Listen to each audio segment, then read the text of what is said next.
लंबे समय पहले की बात है। राजकुमार सिद्धार्थ ने अपने महल की सुख सुविधाओं का त्याग कर सच्चाई और शांति की खोज में जंगलों और पहाड़ों की ओर रुख किया। वे जीवन में दुखों का कारण और उससे मुक्ति का मार्ग जानना चाहते थे।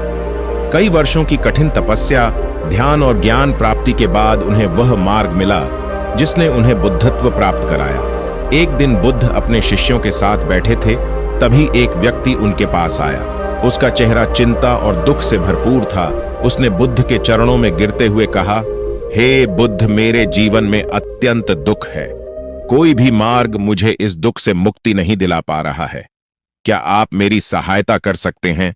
बुद्ध ने मुस्कुराते हुए कहा, तुम्हारे दुख का कारण तुम्हारा मोह और आसक्ति है। यह मोह ही तुम्हें दुखी करता है। अगर तुम इस मोह को त्याग दो तो दुख भी स्वतः ही समाप्त हो जाएगा। उस व्यक्ति ने पूछा, मोह का त्याग कैसे संभव है? बुद्ध ने एक कहानी सुनाई। एक गांव में एक औरत थी जिसका इकलौता पुत्र था। एक दिन अचानक उसका पुत्र बीमार पड़ गया और कुछ ही दिनों में उसकी मृत्यु हो गई। वह औरत अपने पुत्र की मृत्यु का दुख सहन नहीं कर पा रही थी और रोते बिलखते हुए हर जगह मदद की गुहार लगाने लगी। उसे किसी ने बताया कि बुद्ध नाम के एक महापुरुष हैं जो दुखों का समाधान बता सकते हैं। वह औरत बुद्ध के पास पहुंची और रोते हुए बोली, हे बुद्ध, मेरा इकलौता पुत्र था, वह भी चला गया। मेरा जीवन शून्य हो गया है। कृपया उसे फिर से जीवित कर दीजिए। बुद्ध ने कहा, मैं तुम्हारे पुत्र को जीवित कर दूंगा, लेकिन इसके लिए तुम्हें मुझे एक काम करना होगा। उसने तुरंत हामी भरी। बुद्ध ने उसे कहा, तुम गांव में जाओ और किसी ऐसे घर से सरसों का दाना लाओ जहां किसी की मृत्यु न हुई हो। वह औरत पूरे गांव में घूमती रही, पर उसे ऐसा कोई भी घर नहीं मिला जहां किसी के परिवार में मृत्यु न हुई हो।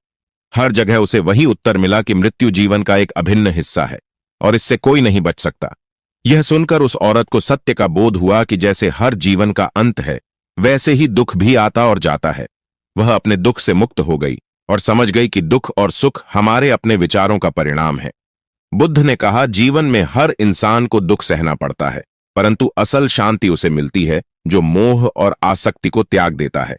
जब हम मोह माया के बंधनों से ऊपर उठ जाते हैं, तभी हमें सच्ची शांति और आनंद का अनुभव होता है। इस कहानी के माध्यम से बुद्ध हमें सिखाते हैं कि मोह और आसक्ति छोड़कर ही हम अपने दुखों से मुक्ति पा सकते हैं। जीवन में दुख को रोका नहीं जा सकता, परंतु उसे अपने विचारों से त्यागा जा सकता है। यही बुद्ध का मध्य मार्ग है, जिसमें हमें संतुलित रहकर अपने मन को नियंत्रित करना सिखाया गया है।